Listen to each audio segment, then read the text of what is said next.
This is an image of Mr. Jones earlier in the day before he died. Hunched over, walker. Do you have an explanation why you killed this old man? There's nothing to say. For the very first time, we are able to show you video of police questioning Rocky Rambo Wei Nam Kam, the man who now admits that he killed Dianna Mah-Jones and Richard Jones in their Vancouver home. Maybe today you're not ready to talk about the whole ugly story, but at least say you're sorry. For what?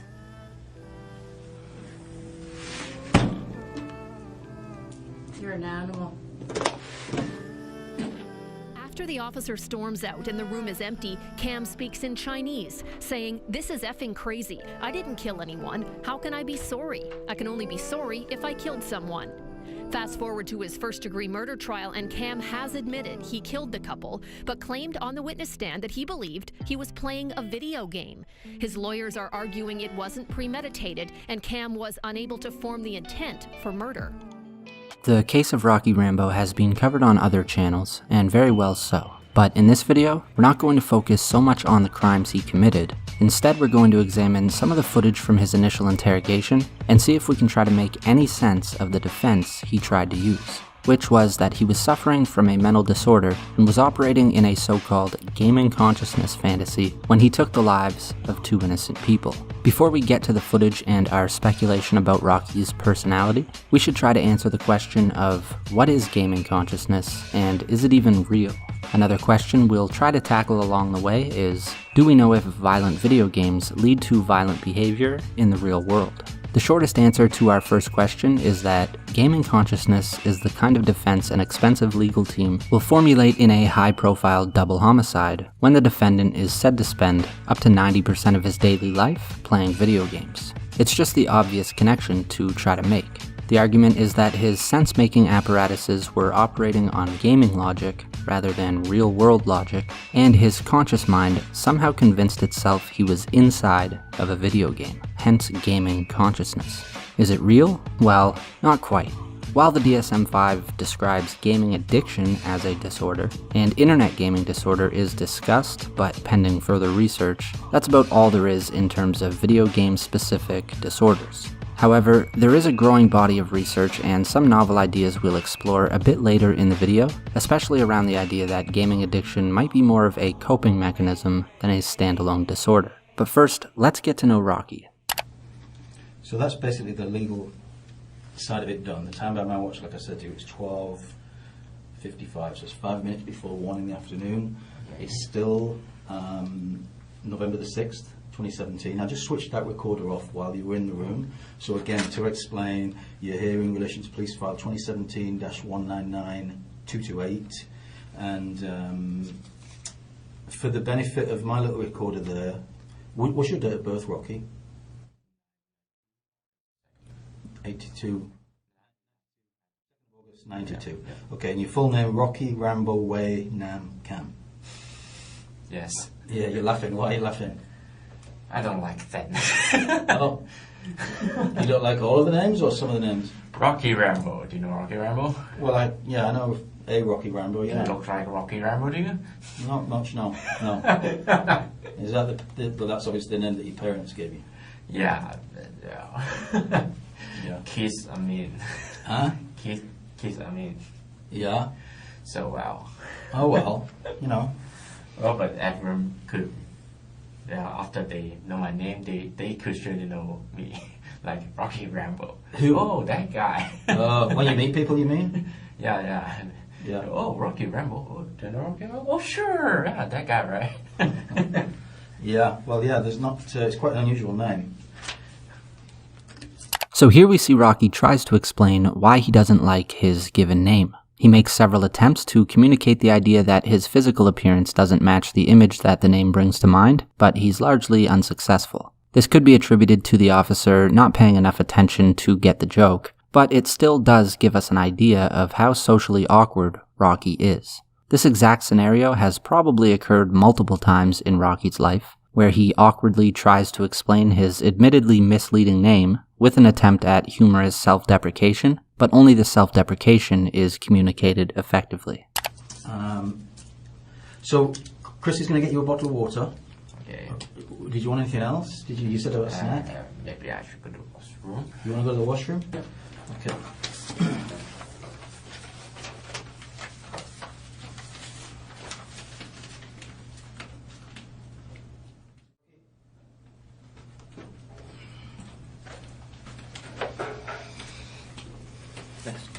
Okay. What type of snack would you like? I don't know. Are you more like... What do you have? Well, I think the sort of stuff we'll have will be like chocolate bars or chips or, you know, that type of thing, or... Sure, chocolate bars. Like a granola bar or... Yeah. What do you normally eat? Anything, actually. Anything. Okay. Well, I'll bring a couple of things down, and if not, we can try somewhere else. Everything's good. Yeah. But everything else is okay? Mm. Yep. You fully understand what's going on? Not fully. Well, I told you before, if you have any questions to ask. Yeah, but like, I don't think you do.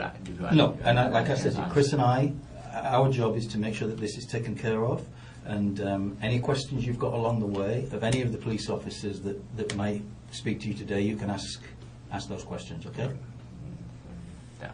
Okay? Okay. I'm going to switch this little recorder off then, and it's 12:59.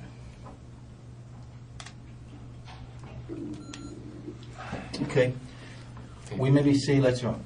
Okay? Okay. Take care. So I'm really... No, you're just going to sit there and somebody will come and speak with you and explain. Okay, thanks. Okay? See you. We'll go and grab some sort of snack or something for you, okay? Alright, thanks. Right, take care. Rocky now sits for nearly an hour wondering when his snacks are coming. They're not. Instead, what's coming for Rocky is an encounter with the final boss, for a lack of better term, of Canadian-style interrogations. Sergeant Leah Terpsma could convince a 5-year-old to admit they stole a cookie from the cookie jar. Her interrogation style is very compassionate, warm, and understanding, but also stern, relentless, inquisitive, overbearing, and thorough. It's very motherly. She's a very good representation of the Canadian federal government. Here we see her enter, knowing Rocky's hungry, knowing he was offered snacks that never came, and her first tactic to build rapport is to offer some coffee, pretending she doesn't know about the whole snack fiasco. She wants him to ask for the food, and then she can be the one who finally delivers on a promise. It's a clever way to build trust. Hey there. How are you? Good. I'm Sergeant Leah Terpsma. It's good to meet you. How are you today? I guess you've had better days. Yeah, sure. Yeah, sure. Well, you're Rocky, are you? What should I call you? Is that the name you like? Rocky. Yeah, okay, I'll call you that. Call me Leah, of course. I've come in to talk to you about what's going on, because I'm sure you're wondering what's happening. And there's a lot happening, of course, in an investigation like this. Pretty often there's a lot of people that we need to talk to, and we need to clarify their involvement, if any, and move through some of these things. So let me ask you first off, we've got coffee en route, so how do you like your coffee? No, thanks. You don't like coffee? No, thanks.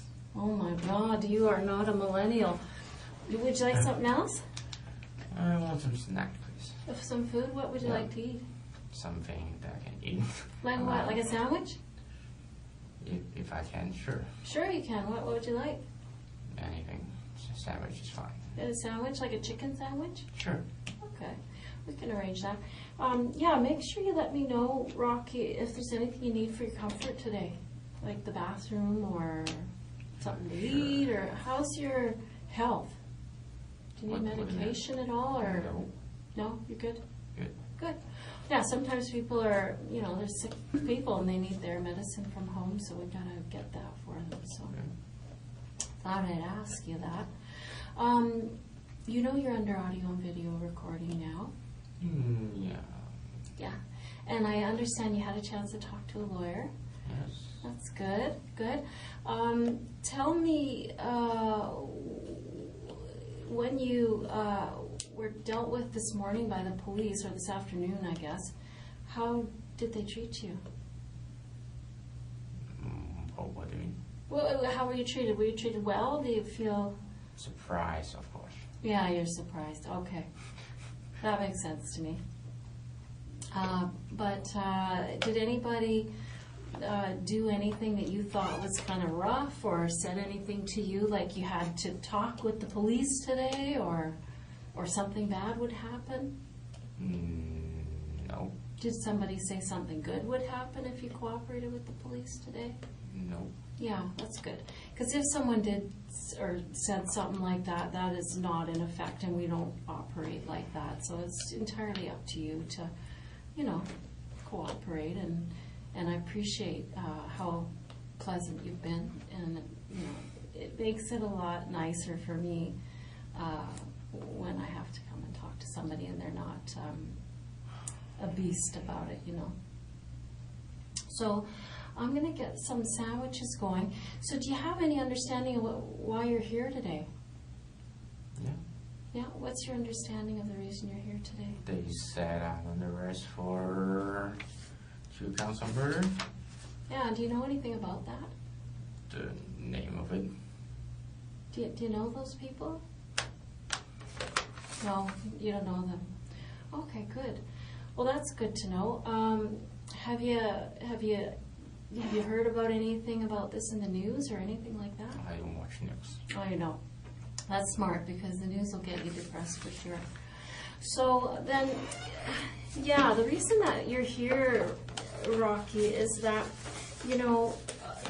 you're one of many people that we've talked to, and there's been times when we've seen you in the neighborhood, so we knew that you lived nearby, and so that's one of the reasons why we're talking to you here, among a few other things as well. But it's helpful to me to learn that you don't know those people.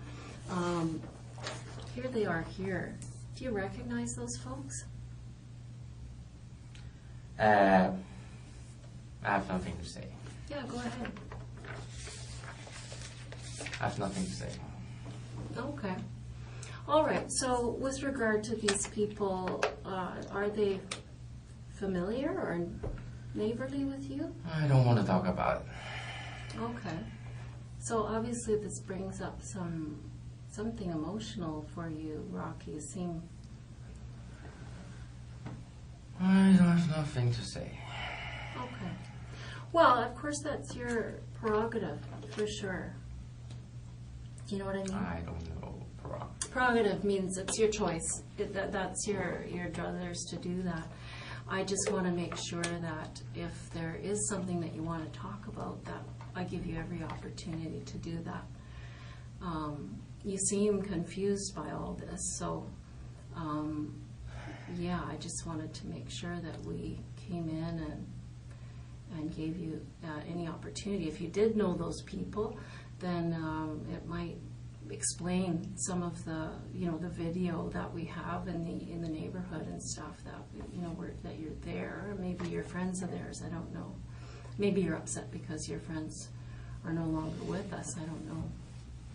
But it's my duty to make sure that I give you an opportunity to talk about that if you want to. You know what I mean? Mm-hmm. Mm-hmm.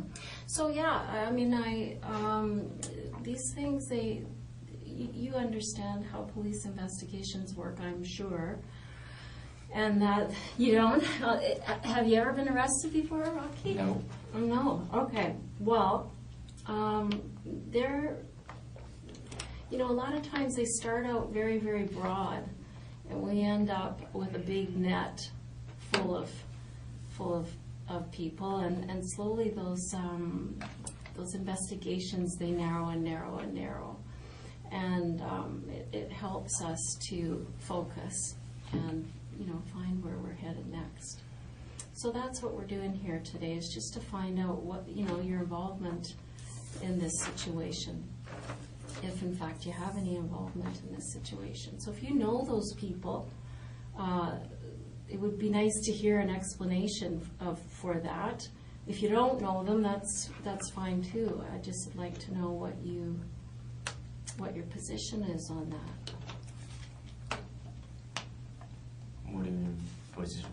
Well, just about these people, like, I'm unclear. Like, I would like to clear that up. If you know them, then great. I would like to hear it. I have nothing to say. Okay. So from that, I'm kind of assuming that you don't know them. No. Okay. Well, thanks. Yeah, that's just basically what I wanted to know.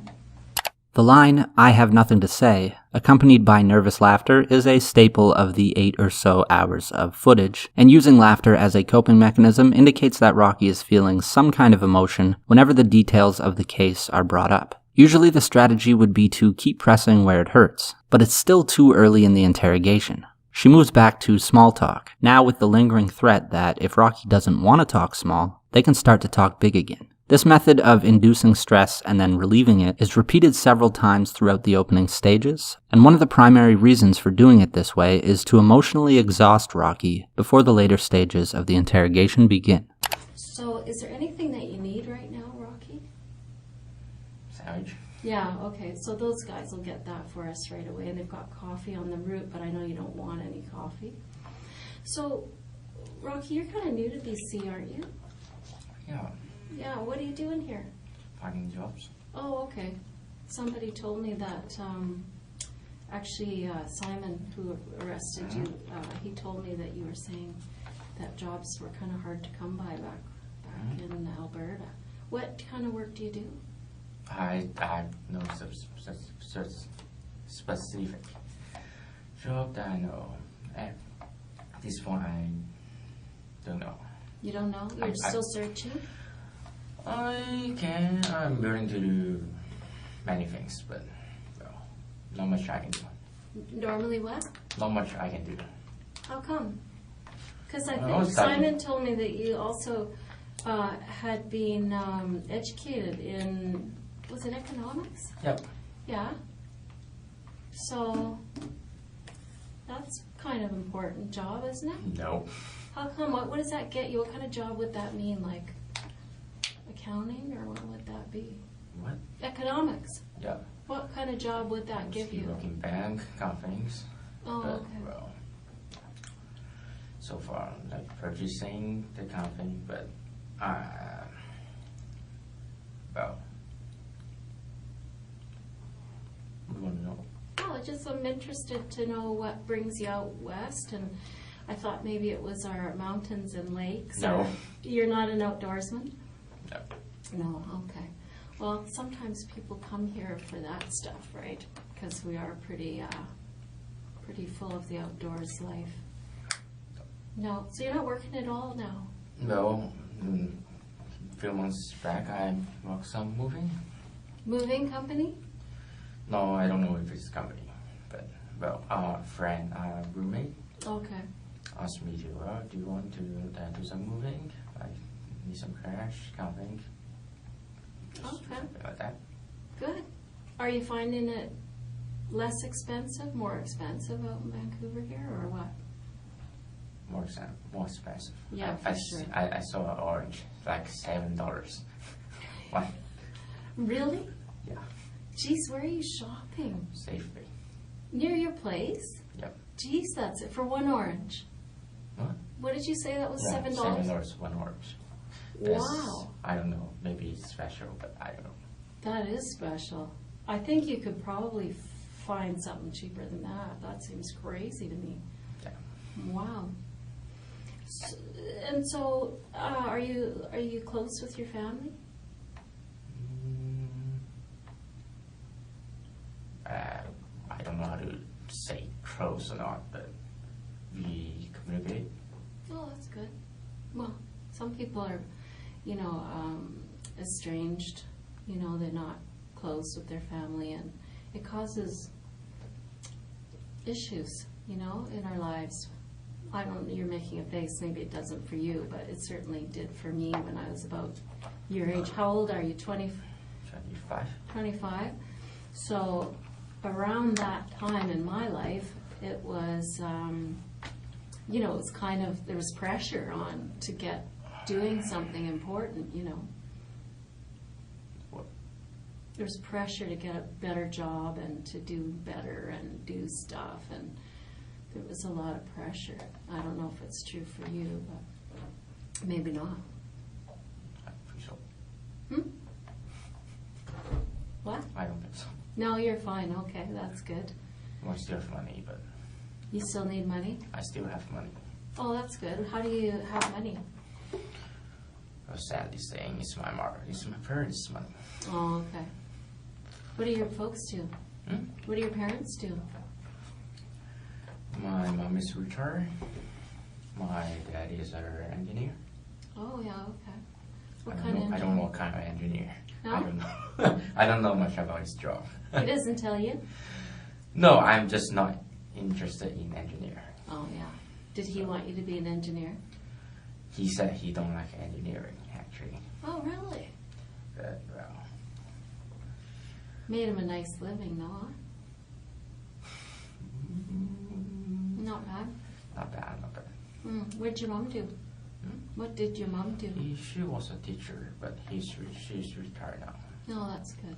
While building rapport and inducing emotional exhaustion are two goals of these opening stages, a third goal is to identify any possible aspect of the suspect's life that could indicate a motive, or that could be used later when the pressure is turned up. For example, it's determined throughout the course of the interrogation that Rocky's relationship with his mother is somewhat strained, and it's later suggested that a possible motive for the crime could be that Dianna Mah-Jones, the woman who he murdered, reminded him of his mother, since they're both of Asian descent, and maybe it could be argued that they look somewhat similar. Ultimately, this angle was abandoned by the Canadian Crown prosecutors, possibly due to fears it would be perceived as racist by most Canadians. And they still live in Calgary, don't they? No, they are in Hong Kong. Oh, really? How much time have you spent in Hong Kong? Do you mean, like, am I going back home or what? No, I just wondered how much time in your life, because I know you were born there and then you came here. I go there. I've been there since I lived there after high school. You lived there after high school? Or you left there after high school? I left there. What was the difference? I'm not good at English. Well, that sounds okay to me. So let me clarify then. You came to Canada after high school? Okay. So, what's your other language? Cantonese or? Cantonese. I speak Cantonese. It's my major language. Okay. I could speak Mandarin, English, and, well. Are you having any problems understanding me? If the vocabulary is difficult, I may not understand, but Yeah. mostly yes. You seem able to function well. Good for you to be so fluent in so many languages. That must make you valuable to employers. Well, I try. That's one of the things I write in the resume, but, wow, I don't know. Have you been applying for jobs? Sure. Yeah, like where? What do you mean where? Where? Where did you apply for a job? Everywhere. You didn't get a job. Still waiting my news. Okay. So where did you apply? Through internet. Through the internet? Yeah. Like what kinds of companies? Companies I know? I've basically go to this job searching website. That kind of thing. So to banks or to who? To banks, some about purchasing, any jobs that really require economics major. Okay. And no luck? Yeah, some luck, but, well, nothing super great. It takes time, doesn't it?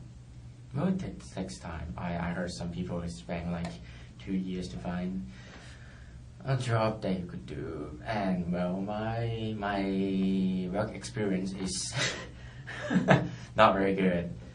So, and my English is not super.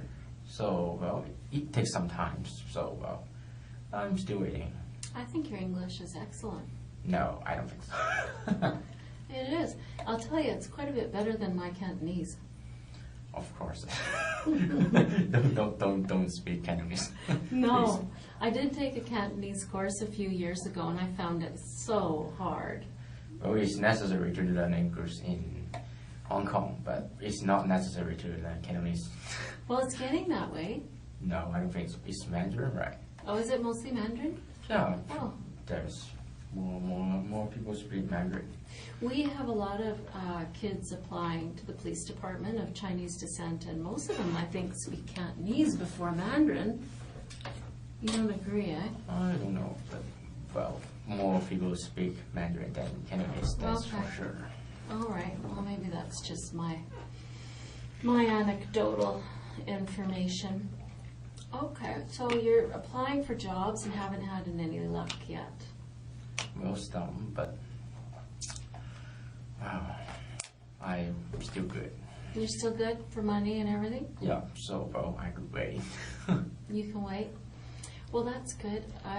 Sometimes those things is other pressures, right? Like what? I don't know, family pressures, pressure on you as a man from yourself. You know, sometimes those things can... Well, I don't know if it's good or not, but they don't pressure me. They just, I want to do it. Sure, go ahead.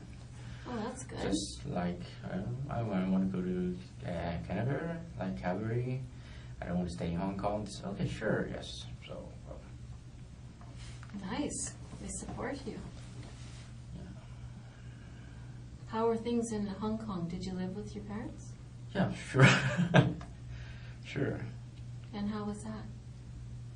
What am I house then? How was it? Was it okay? Because sometimes... It's not bad, but, well, I'm... Let's see. Turkey. Turkey? Warm. Warm, thank you. Are there napkins in here, Marcus? It's not, I'll find some. Yeah, I need some. Okay. Thanks, Bob.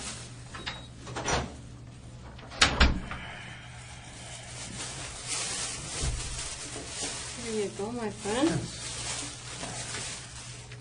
I need a napkin for my gum, don't you? But can I go to the washroom first? Yeah, you can. Hold on a sec. Let me get a boy. Hold on. One sec. I'm going to write that down. So we see they're just getting into his family life in Hong Kong when they're interrupted by the arrival of sandwiches. And Rocky makes a grave error by asking to go to the washroom first. He now waits for what must have been the longest 3 minutes of his life before someone finally comes to get him.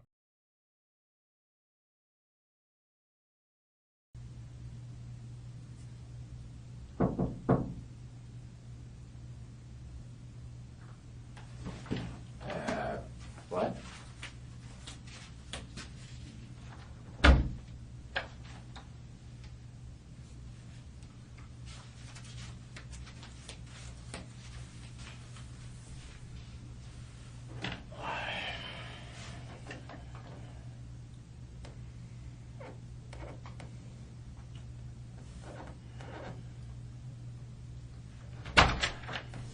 Hey, Rocky, how are you doing? Hi, good. I'm going to find napkins, so I'll just get you some towel. Did you want the bathroom again? Yeah. Yeah, let's go.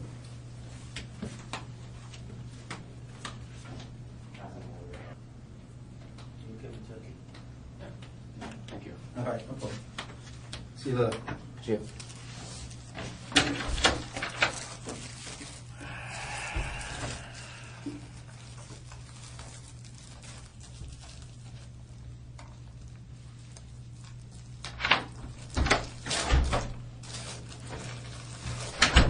When's the last time you ate, Rocky? Breakfast? Breakfast? Yeah. Oh, geez. Like 8 o'clock? 8 o'clock? That's not bad. Yeah, but it's just soup, so, Soup. yeah. You're an early riser? Are you an early riser? No. No? Me neither. The sandwiches add a lot of auditory chaos to the room, so we're going to skip through the rest of the opening stages. But there's an important clip we can't skip because it really sheds some light on Rocky's gaming addiction. Sergeant Terpsma asks if Rocky has any questions for her, and we see him beat around the bush for nearly 7 whole minutes before he finally reveals that he's just itching to play video games. You can tell he's really making her drag it out of him with the classic, "Yeah, I have something to say, but never mind, it's not important." He's worried about how it'll be perceived when he asks if he'll have access to video games, but eventually he just can't resist asking. How is that sandwich? It's pretty good. We have a place right across the street. It's Italian, and it's good. I don't like the sauce, but no, not bad.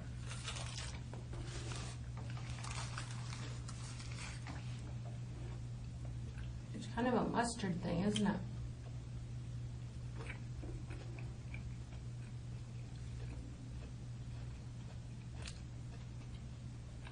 I'm okay with it. It's good.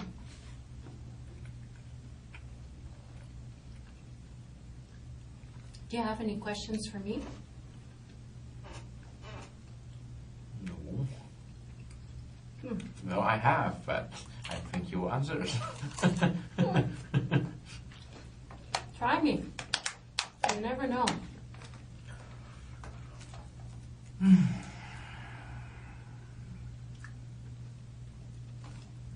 Well, I better not ask. Ask and you may receive.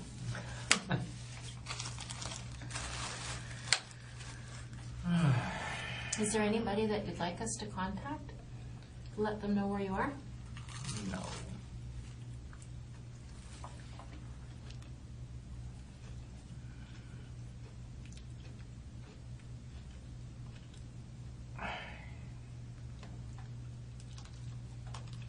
Is anyone gonna miss you? Hmm? Is anyone gonna miss you? For what? I don't know, out in the world. Maybe. Do you have a woman on the go or a No. partner on the go? No. Why did you laugh at that? What? When I suggested if you had a partner, why did you laugh? Because I don't have one. And my parents keep asking. Do they want to set you up with somebody? No. No, just teasing. They want you to have a baby, maybe. No. I don't think I want a baby because they want it. That's not very good. No. Yeah, you should want it. Why? The baby. Like you should want one before you have one. No.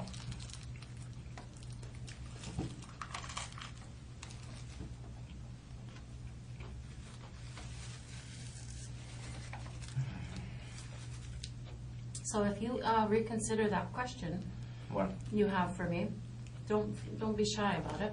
If there's something I can answer, I'll do that for you right away. If I don't know the answer, I'll get it for you.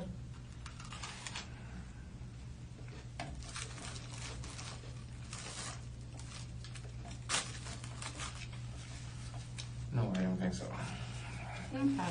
Well, Well, just not important. then ask it if it's not important. It'll be easy to answer. Well, it's your job to hold me here. But I have many things to do, but just not that important. I do the laundry.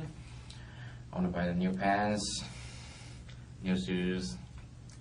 But, well, you're gonna hold me for a while. A long time, so.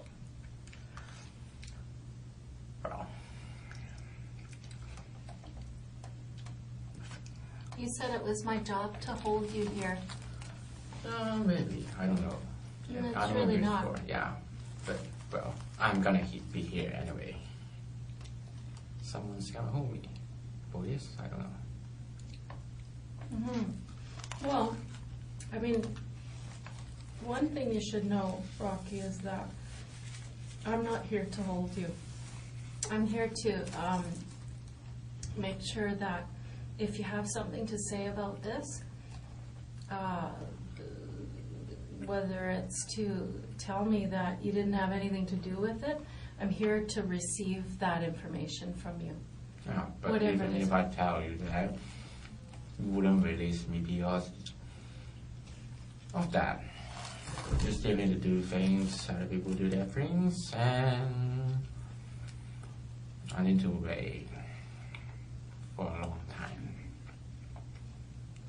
until I can get home. Is that what you wanted?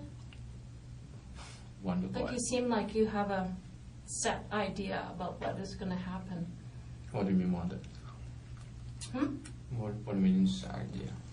I don't know. It just seems I like don't this know. is a The set lawyers idea. told me that you're gonna hold me until I don't know when, but he said it's gonna be a long time. And I need to wait.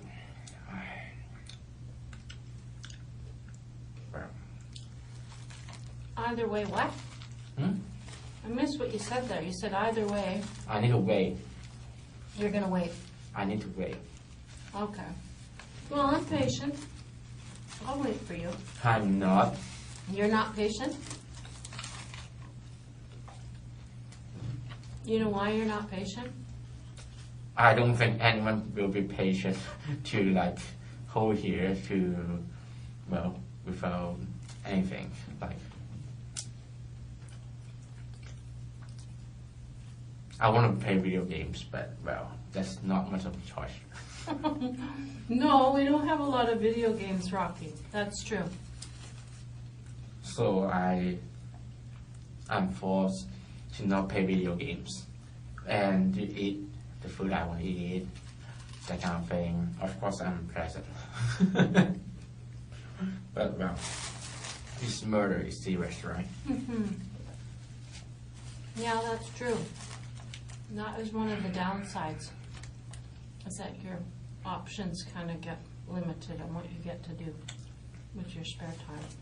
So we've established Rocky's addiction to video games. We'll fast forward now to a time when the sandwiches are gone and the second phase of the interrogation begins. But first we'll take a closer look at the suspect. In terms of Rocky's personality, we have to rely mostly on his own self-reporting since we know so little about his life, but he reveals a fair amount. We'll base our speculation on the Big Five personality model, which includes openness to experience, conscientiousness, extroversion, agreeableness, and neuroticism.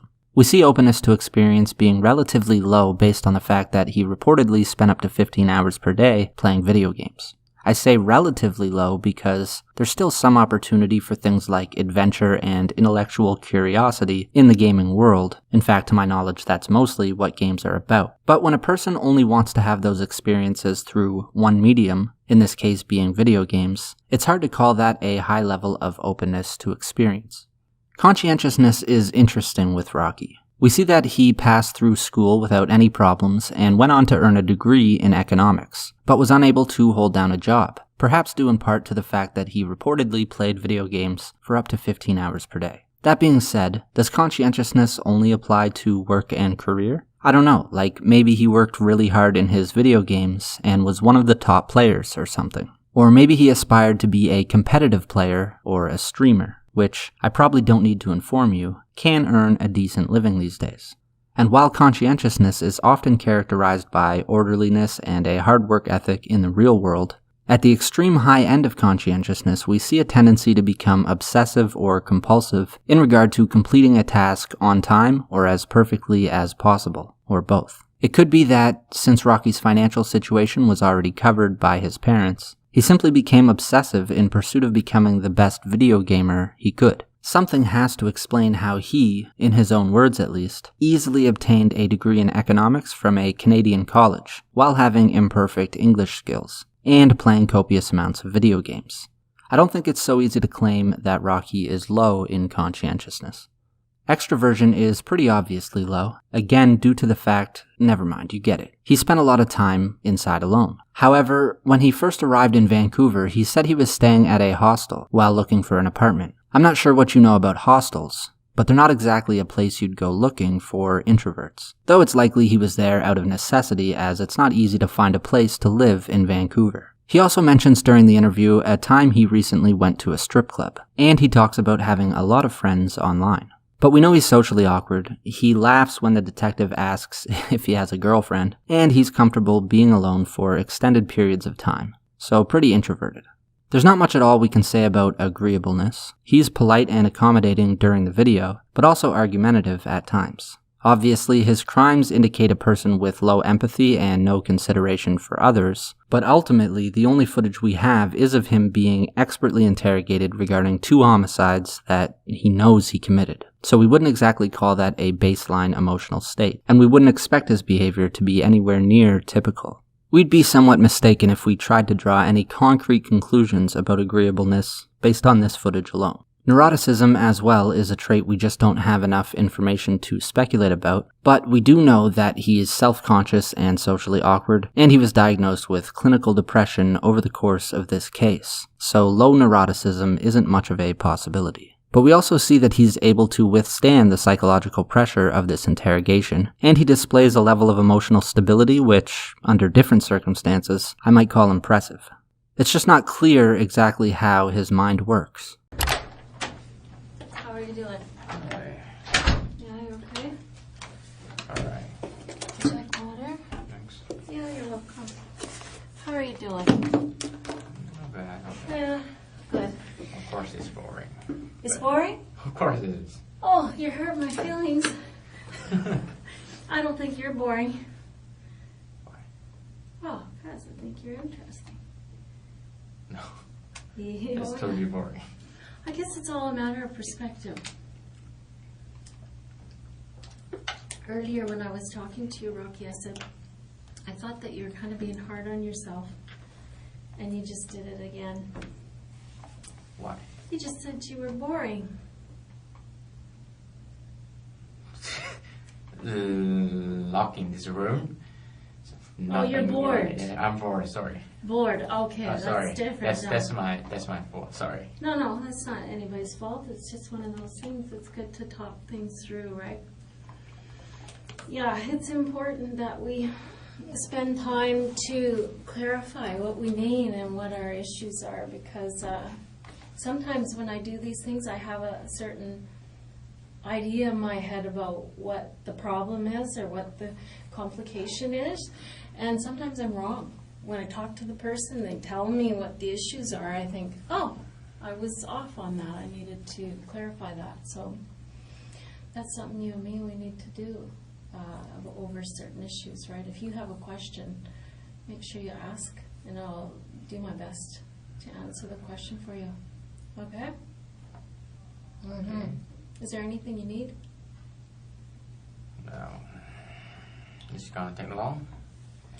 Yeah, I think so. I'll take a bathroom. Go to the bathroom. Bathroom? Hold on, let me get a boy. Oh, sure. Because, the bathroom is for boys. Hold on.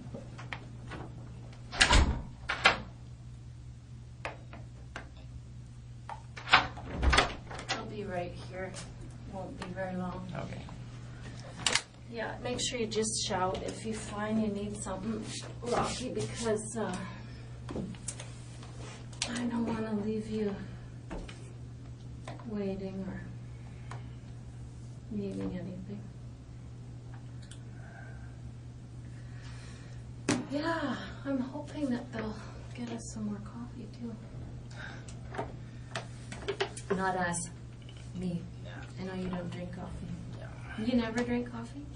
I try, but if I want to wake, I drink coffee, but most of the time it just didn't work.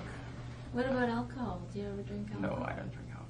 Sometimes someone swearing, I would, but Usually not? usually not. Just me then. Hmm? Just me then. Alcohol? Oh yeah, sometimes. Yeah, I have a couple of glasses of wine now and then. Why not?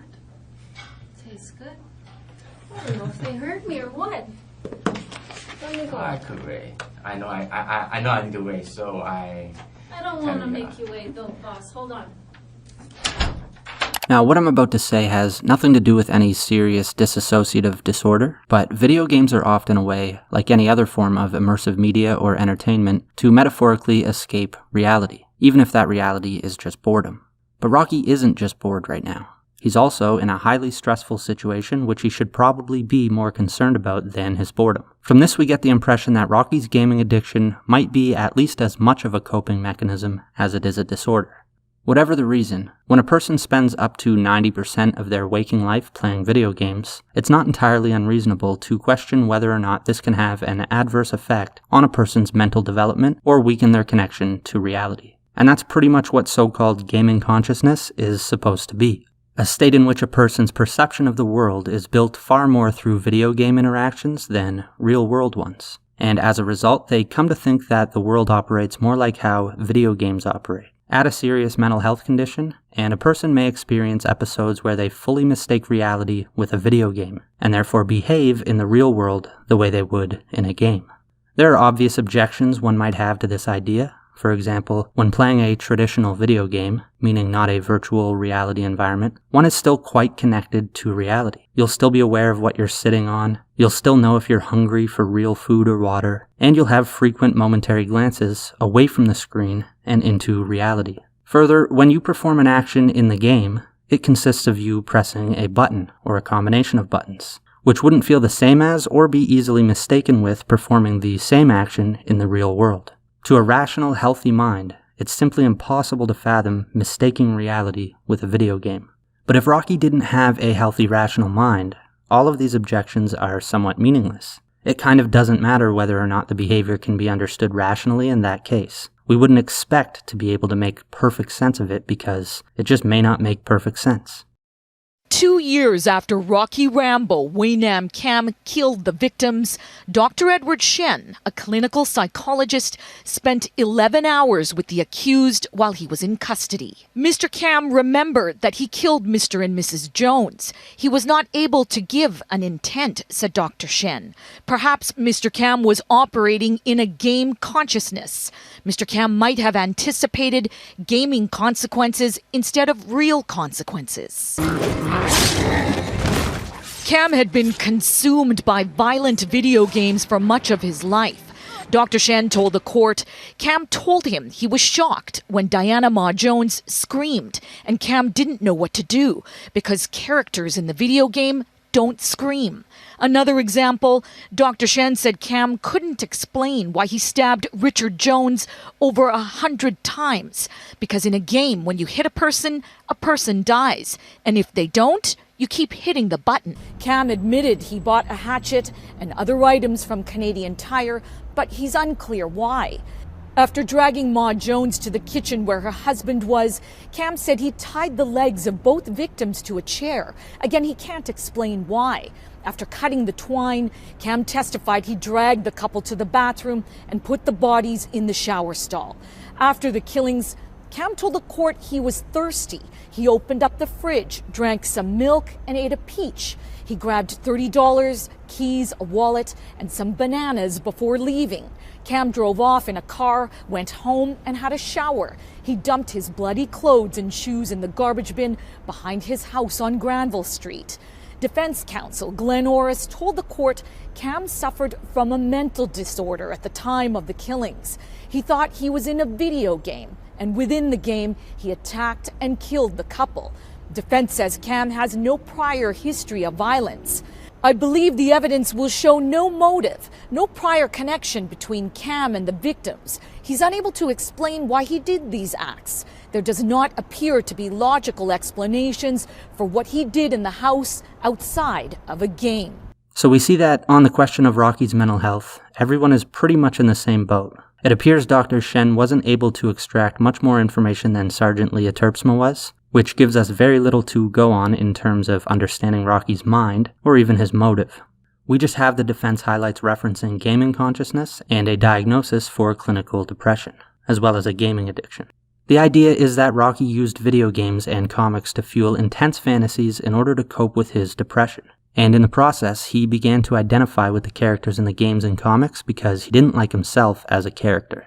And one of these fantasies bled into reality, at which point he acted the way his character would act in the game. That game being Skyrim, and the action being a raid of the Jones residence. So, what does the science say? Well, in short, most experts dismissed the idea. Though to be fair, their examination was solely in the context of forensic psychology and solely based on the evidence of this one case. What about on a broader scale? What can science tell us about the relationship between video games and real-world behavior? Well, a 2008 paper from the Canadian Society for the Study of Education brought all the available academic research at the time into one place and drew a conclusion about gaming consciousness that's somewhat antithetical to this case, but I'll read a paragraph and then we'll briefly discuss. From the paper entitled The Science of Gaming Consciousness, A Lesson for Teachers and Parents. Quote, I am pleased to share that recent research shows how video games are actually good for learning. The galaxy of virtual game worlds have a constellation of pedagogical potential, offering a literate space for rich discourse, engaged problem-solving, exploration of situated identities, cooperative problem-solving, and collaborative inquiry. These educational benefits are especially characteristic of the, quote, serious games, or games for social change, that are designed to address real-world issues such as poverty, sustainability, health reform, racial inequities, and human rights. Indeed, there is real legacy potential for these meaningful games to make today's gamers the most socially conscious generation in history. So there's an obligatory mention of Gamergate here because most gamers at the time objected to the idea of being socially conditioned and felt that this approach to making games would not produce fun or enjoyable content. But that doesn't mean the research is invalid. Essentially, this paper, again from 2008, goes a long way towards showing how games can have a positive role in education by making difficult concepts easier to understand. Like maybe in one game you undergo a character arc which teaches you something about what it means to evolve as a person. And in another game you're tasked with protecting some group of oppressed people and you learn difficult lessons about power struggles and social justice. And in some games you might even be explicitly taught skills which map onto the real world, like a flight simulator for example. I think this isn't too different from traditional forms of media like books and television, and even just storytelling in general, so it makes a lot of sense. Games can teach and influence mental development in a positive way. But if that's true, isn't the flip side of the coin also true? Doesn't this suggest that games can influence mental development in a negative way as well, if the content of the games is in some way negative? Well, like the first proposition about positive influence, the negative influence of media is an age-old and still highly controversial topic. It's no secret that some generational barriers exist which lead older generations to be skeptical of newer technology and progressive lifestyles, and vice versa. And I think that dynamic plays a role here. Violent video games are just the new rock and roll, the new hip-hop style, the new moral panic. Hell, if you go back far enough, you'll find people who thought bicycles would ruin society because they gave more freedom and autonomy to women.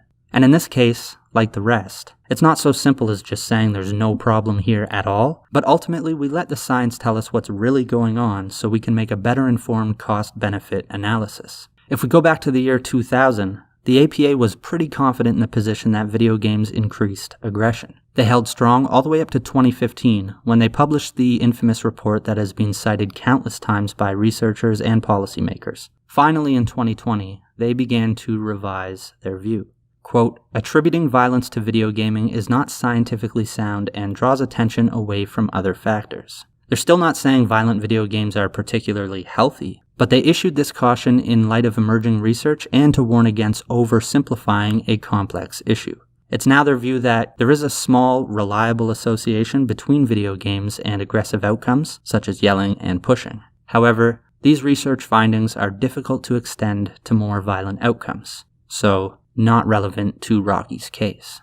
The Association for Psychological Science published an incredibly exhaustive research article on the topic in August of 2020 as well. It's behind a paywall, so you might not be able to access it, but I'll just read a brief section of the abstract to give you an idea. Quote, the current analysis revealed negligible relationships between violent video games and aggressive or pro-social behavior, small relationships with aggressive affect and cognitions, and stronger relationships with desensitization. However, effect sizes appeared to be elevated because of non-best practices and researcher expectancy effects, particularly for experimental studies. It's concluded that evidence warrants a more cautious interpretation of the effects of violent video games on aggression than provided by the APA technical report or resolution statement. So they're still not even satisfied with the most recent revision of the APA's view. And if you really dig into this research, you can find that it's pretty nuanced and we really don't know exactly what's going on. So, as the DSM-5 correctly stated, there's still just more research needed to be done.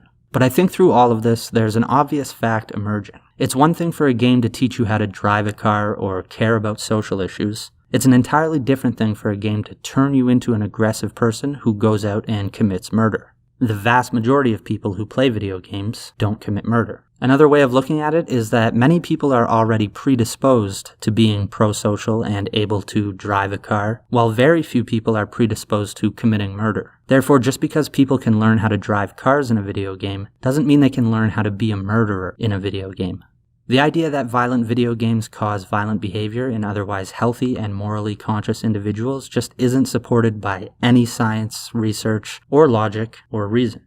And in Rocky's case, virtually all of the skills he might have learned which could have helped him commit murder more effectively weren't present, such as covering his tracks and disposing of evidence. I mean, he literally got caught because he left the murder weapon on the front yard with a barcode on it, leading the police right to the footage of him buying it. The only observation I'd add here is that perhaps Rocky was able to resist the interrogation because he viewed his interaction with the detective as he would view it in a video game, knowing the only play he has against this final boss, so to speak, is to not reveal any information that helps her, which he is largely successful in doing. So we may never know truly why he did it, and it seems reasonable to suppose that his excessive gaming addiction paired with other mental health factors was a bad combination for his psychological well-being.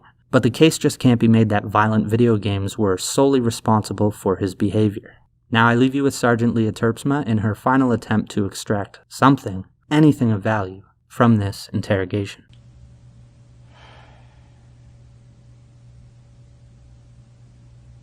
Your family's watching what you do from here forward. Your grandmother's watching what you do here forward.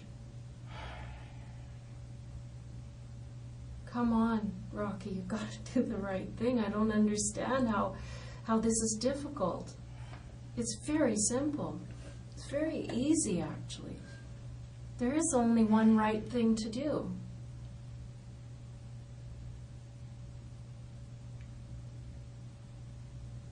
I have nothing to say.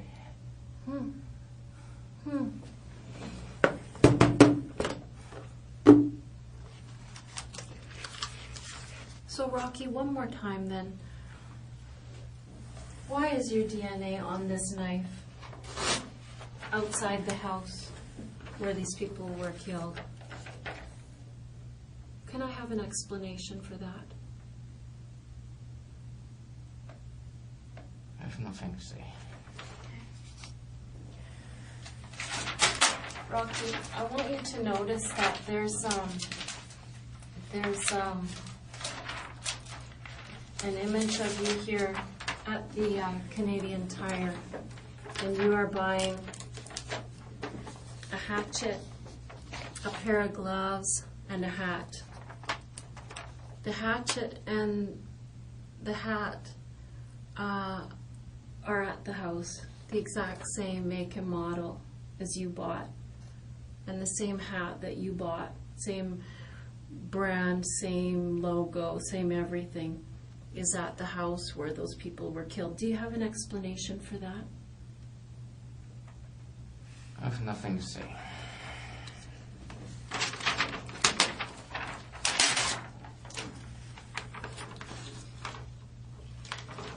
This is the very hat rack where you chose that hat from, where you tried it on.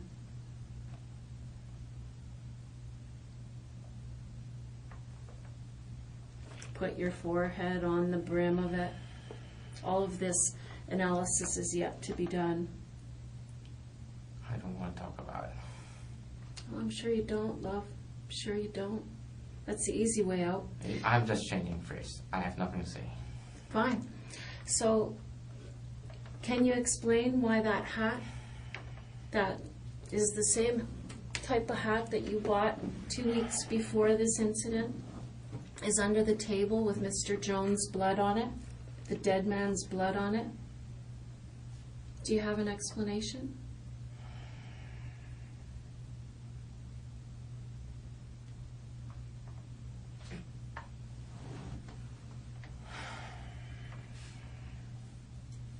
Do you have an explanation for this, Rocky?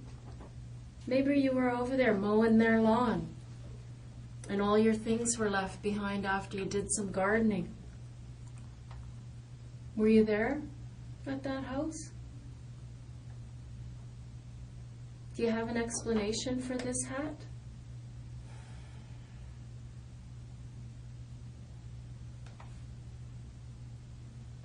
Rocky, do you have an explanation for the hat?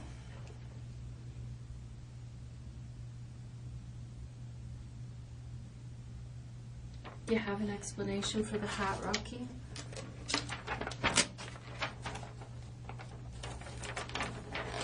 It was found under the kitchen table with Mr. Jones' blood on it.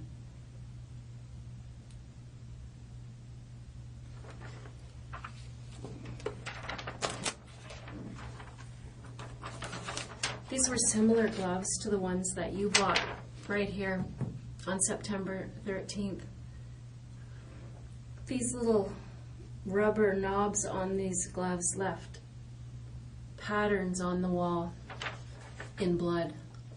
Do you have any explanation for that, Rocky?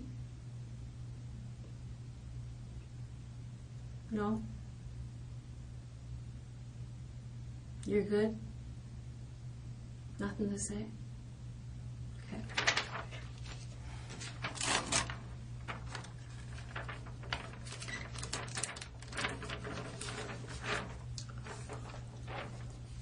Those images are clear as a bell. They're clear as a bell. Your backpack was even left here. We even have images of that, clear as a bell. That backpack is seen later in the neighborhood, walking away from that car.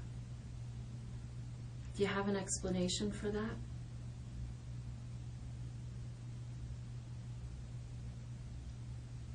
If you have one, it'd be nice to hear it now. It doesn't really make sense if you have an explanation that could explain that, you know, this has nothing to do with you. Now would be the time, wouldn't it?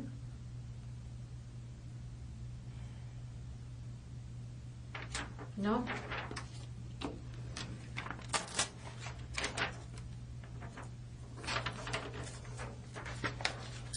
This hatchet here, it's the exact same make and model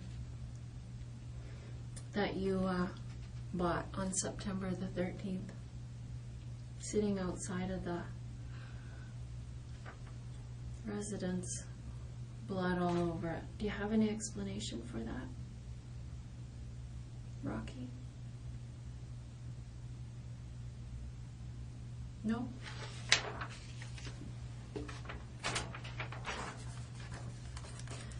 This is your receipt.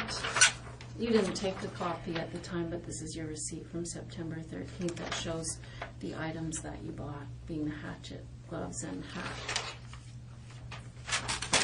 Thank you. Hold on.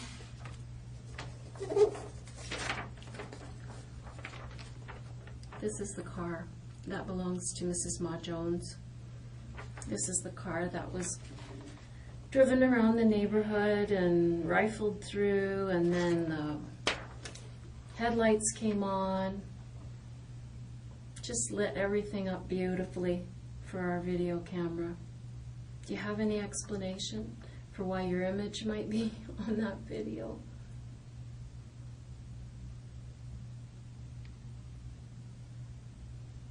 Cold as ice, eh? I just don't want to repeat. I'm not going to say after this. I'm tired.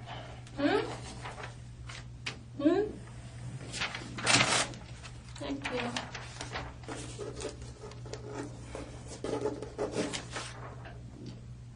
This is an image of Mr. Jones earlier in the day before he died.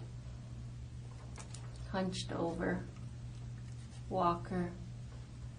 Do you have an explanation why you killed this old man?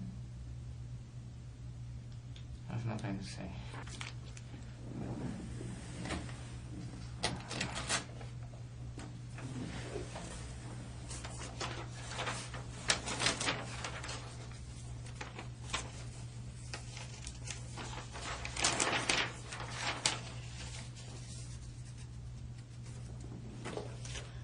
This is the report from the autopsy where they took the fingernails off Mrs. Mah-Jones.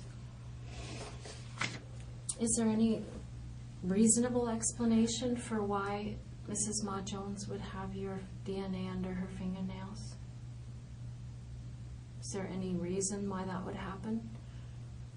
Are you lovers?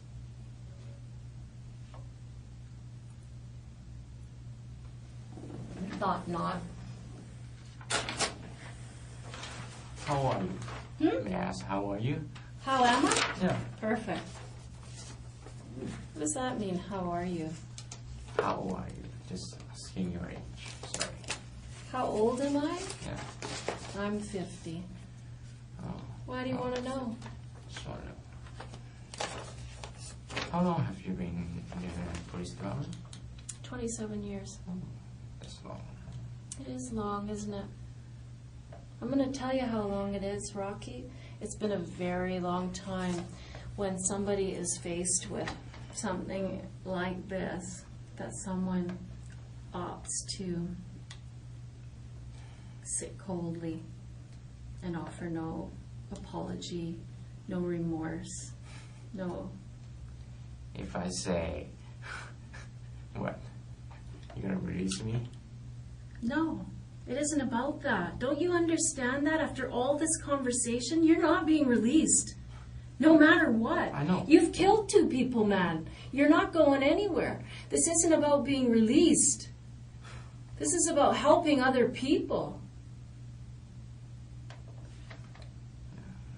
But you don't care about that.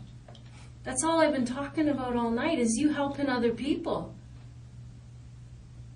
You've done enough to hurt other people, that's for sure.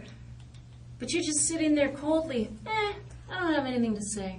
I don't really give a shit. You're not me. No, I certainly am not. Because you know the difference? I have empathy for other people, and I care about other people. No, you're not being charged for murder. I didn't kill anybody either. That's the difference, man.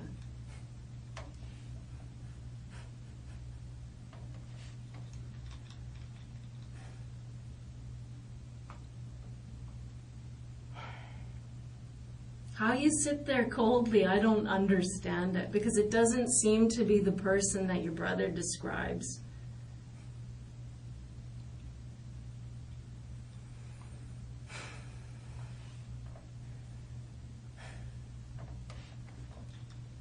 I'm telling you, Rocky, I've been in this room tons of times with tons of people, and with people who've done worse things than you. And when they see the writing on the wall and they know the jig is up, I'm caught, I'm done. There's DNA, there's video, there's every kind of evidence that there is. They finally do the right thing. They always do the right thing, almost without exception. You, sir, are an exception. In the face of all of this, you're choosing to stay back, not help anybody. And you sit there and you pretend I don't understand something, but you won't tell me what it is I don't understand. So that's kind of passive-aggressive or something. I don't really understand what you're doing. Playing games is what I think.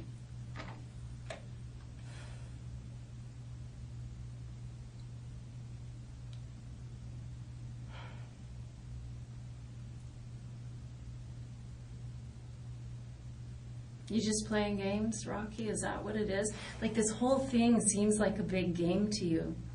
You're laughing all the way through the interview here in the face of incredible amounts of gore and harm that you've caused. And you don't even seem to take it seriously. You're just giggling away there. Because that's not laughing. Oh, I don't know what it is. You're sure not explaining it. We're just left with what we see. And it's not an empathetic person. Yeah. It's not normal for you to be so cold. I don't get it. What do you want me to do? I want you to tell me the truth, Rocky. That's all. It's easy. It's simple. It makes sense.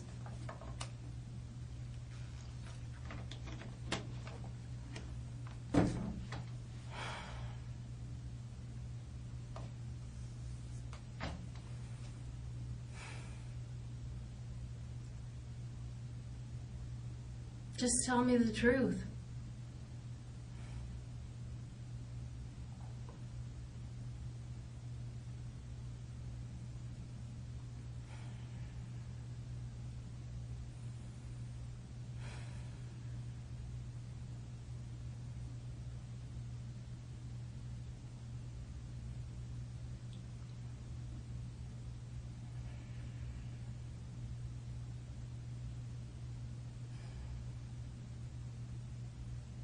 Do you regret it?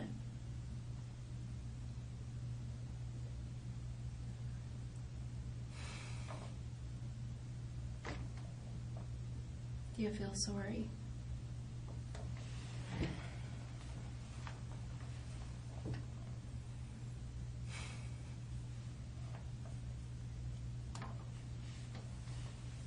No? You don't regret it? You don't feel sorry? It's so simple to give people that amount of comfort, that little tiny step.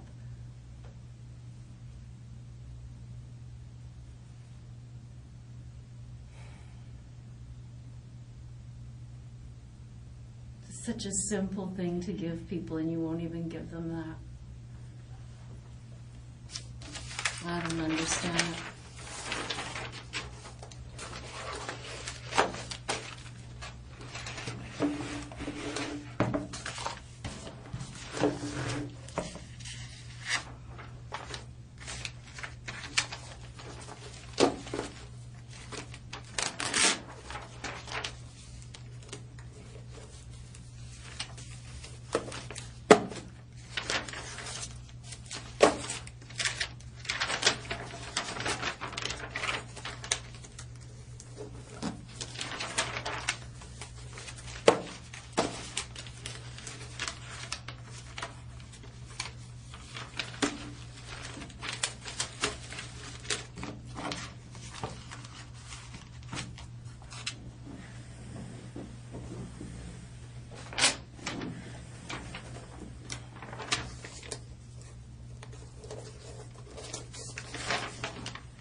Anything?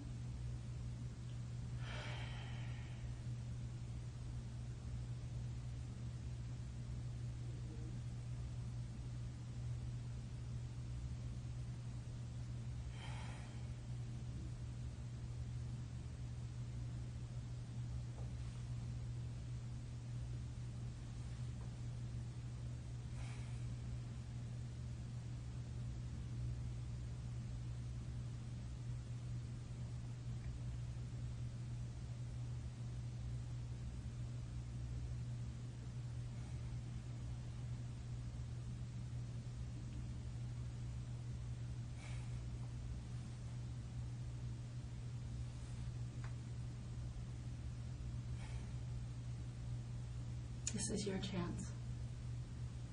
What do you want to say?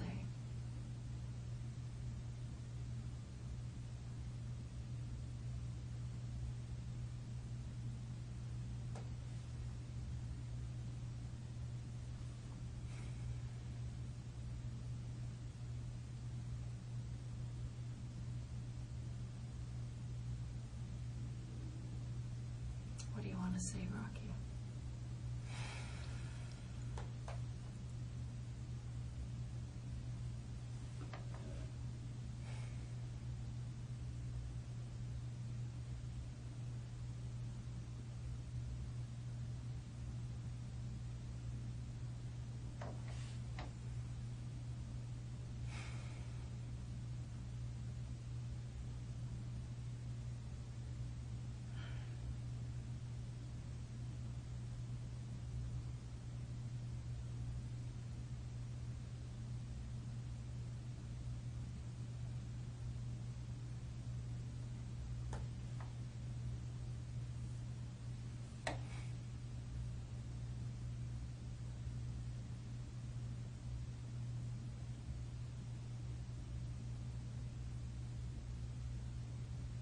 Tell me what you want to say. I can see that you're feeling something.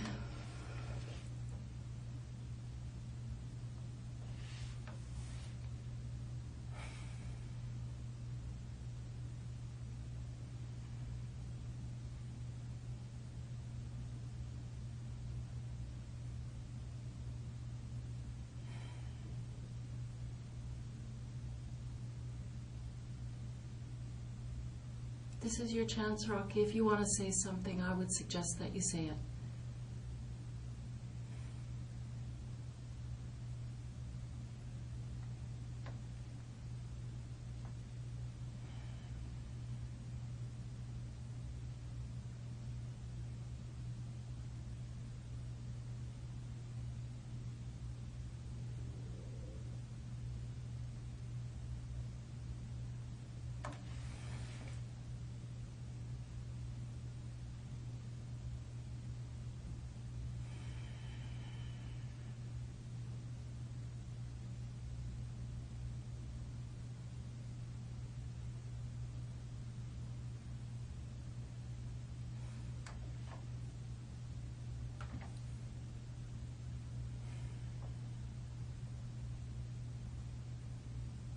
What is it?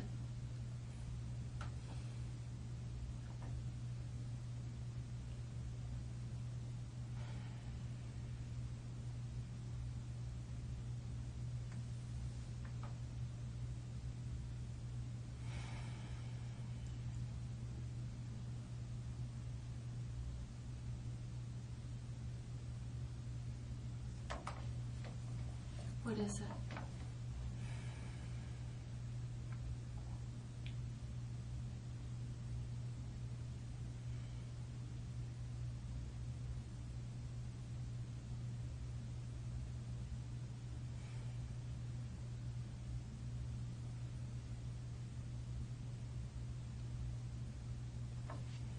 What do you want to say about this, Rocky?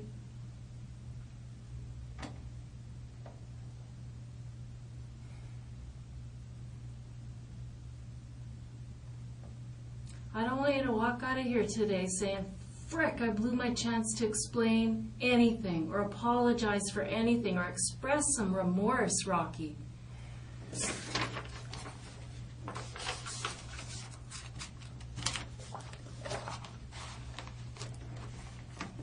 What do you want to say about this, Rocky?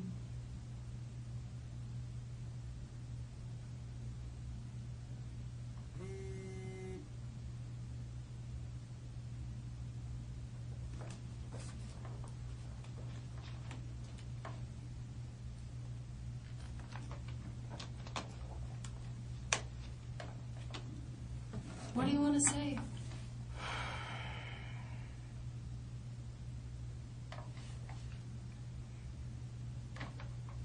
You know, Rocky, I can sit there and I can feel that you are feeling something. I can see that you're emotional. Why aren't you taking this chance to at least express remorse? Maybe today you're not ready to talk about the whole ugly story, but at least say you're sorry. For what?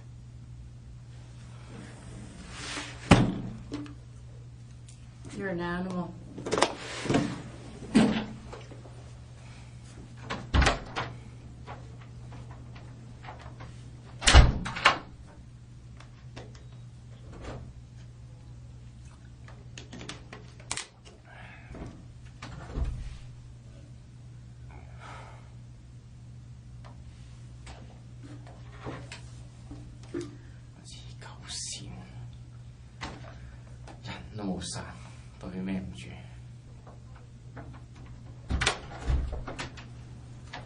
Rocky, so, Lawrence. Hi. This is Lawrence Louie. He's with the Forensic Identification Unit, Rocky. So you were asking earlier about the process. So what's going to happen now is that they're going to take some photographs of some of the marks on your body, and they're going to take your clothing and document all of that before they send you to jail. Okay, so they're going to do that across the room where there's no audio or video recording so that you can have some privacy there. But you will be under audio recording over there. Do I have the right to retract? No. No, we're gathering evidence and you're under arrest for murder ×2. So no, you don't have a lot of leeway at this time, that's for sure. Okay? Are we all set to go over? Come on, Rocky. Okay, Rex. Just put them back you guys if you can. Before that, You can I bet. go to the washroom? You can go to the washroom beforehand. Yep. Okay. Rocky, whose shoes are those you're wearing? Mine. Abby's just going to use the washroom for a second.